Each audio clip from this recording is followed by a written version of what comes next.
It's been about 5 years since the $500,000 boat went missing from this marina. The thieves made off with it in just minutes, and now investigators are reaching across the country to find out what really happened. And with one World Series of Poker under the belt for the Choctaw Casino, there's no telling what's in the cards for the future. Students in 8 southern Oklahoma school districts got to hit the snooze button instead of the books this morning.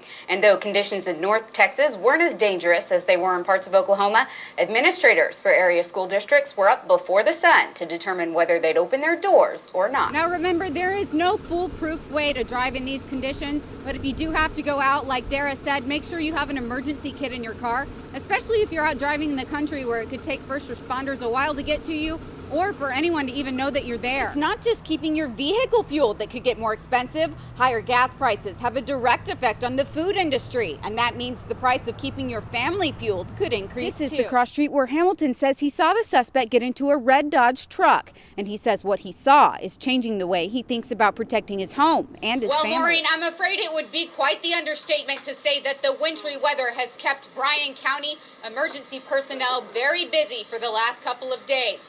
They set out early yesterday morning to de-ice roads and bridges like this one here at the Red River. And since then, they've been out and about driving on those roads and checking them for trouble spots that need to be treated. Well, you see this highway right behind me? It's been coated with up to 1.5 inches of snow and ice. And the sun was out today. More than $400,000 to replace this 27-year-old truck. Now the county will have to match the grant at 5%.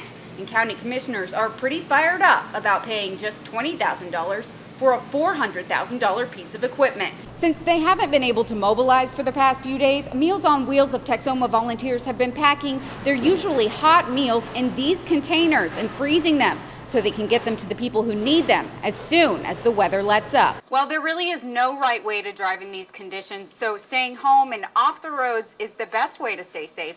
But for those who absolutely have to go to work or to the store, there are a few simple rules that can help them navigate the frozen roads and prevent accidents. It's one waltz no motorist wants to dance, but for those who absolutely have to hit the frozen roads, it can sometimes be unavoidable. When it is, there are some maneuvers that can help drivers regain control of their vehicles. The big concern right now is state testing. Students in Sherman and Denison have already missed 5 full days of school this semester, and tax testing begins March 1st. Texas schools are required to build 2 bad weather days into their calendars. The problem is those makeup days don't take place until after testing. Students and teachers are working hard to make up for lost time after missing an entire week of school. Instructors say the weeks leading up to the state testing are critical in preparing students not only for exams but also for the next grade level. Carla Booker teaches at Lamar Elementary School in Denison. She gave her students a practice benchmark test this afternoon to determine who needs extra attention before testing day. It's really kind of hard when they come back because they're so excited from being out and being able to play in the snow. But we're just working really hard to catch up and to stay focused and hit those skills that we need to hit real hard. Students won't get off scot-free. They will have to make up at least 2 of those days that they missed. And we'll tell you when those days will be when we bring you the full story tonight at 6. Reporting live in the studio, Sophia Wurz, First News. The names of notorious East Coast crime families are rarely mentioned in the same sentence as small cities like Pottsboro, Texas, but the disappearance of a $500,000 boat called the Card Shark that was heisted more than 3 years ago is now believed to be linked to 2 mob families in New York. There was a place in New York that operates in deals in nothing but these high-dollar stolen boats where they get them in, they break them down, cut them apart, they take the engines out, which are probably the most valuable part of the boat. Together, the Grayson County Sheriff's Office and the Suffolk County Sheriff's Office in New York prosecuted 1 person in Grayson County and made 15 arrests in New York, confiscating millions of dollars, 2 homes, and several vehicles. Through both agencies going back and forth, sharing information, they were able to recover another 20 boats stolen that their value comes up to somewhere around $5 million.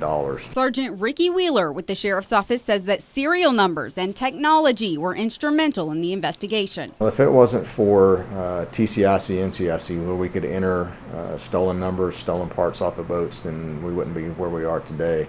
But the cooperation with the New York authorities has helped us tremendously in getting a plea deal on our case. 53-year-old Jeff York Murray of California was sentenced to 6 years in prison for the boat theft in the 59th District Court last week. There's a lot of work that went into the case, and so the judge took it very seriously. Though sentencing has been passed down, investigators say what we now know about the crime only scratches the surface. The Grayson County Sheriff's Office is continuing to look at how the boat was stolen, whether there were other people involved, whether there was insurance fraud that went on with it, and those are items that are continuing to be looked at. So there may be more to this case by the time we get finished with it. The rest of the card shark was never recovered. Investigators say some boats were cut apart and others were placed in storage containers and shipped overseas.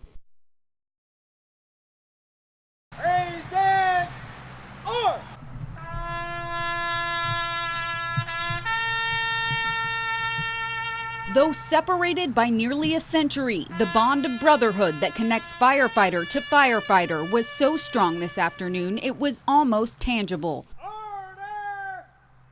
As Arthur Harris was honored and remembered by his grandchildren and his brothers in blue. It's meant a great deal. This is just a tremendous honor to our family, and we're just so appreciative.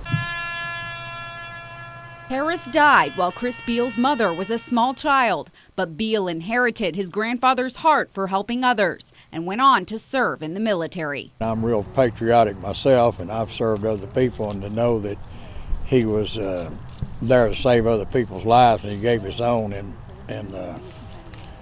his line of duty.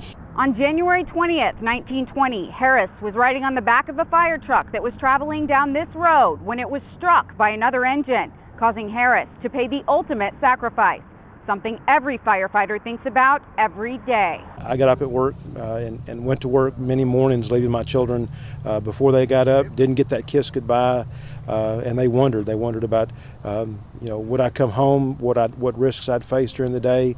And it was always nice to know that I had plenty of brothers around me to take care of them should something happen. Sherman Fire Chief Jeff Jones says that's the weight and the burden of the big red hat. We go to work, that's the path we chose, the career we chose, our service to each other and our service to the community.